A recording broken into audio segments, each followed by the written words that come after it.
Your Kia Sorento or Sportage key fob from 2020 to 2023 models uses a CR2032 battery that typically lasts 1 to 2 years. To replace it, carefully pry open the key fob case using a small screwdriver or plastic pry tool. Insert it into the keyring slot and twist gently. Remove the old battery, noting the correct orientation with plus and minus. Install the new CR2032 battery, ensuring proper polarity. Snap the case back together securely.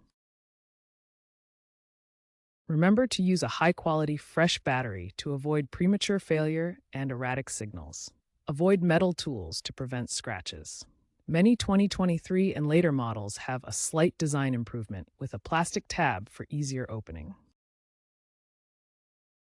After replacing the battery, your key fob might need reprogramming. Access the Vehicle Settings menu on your car's infotainment screen. Select Key or Remote Start, then Program Key Fob.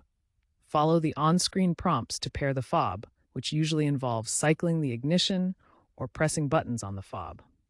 Some models also support over-the-air reprogramming via the Kia Connect app. This allows syncing without entering the vehicle.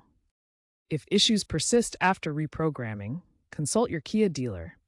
As a software glitch from a past recall, NHTSA campaign number 23V366 might be the cause, which they can fix for free.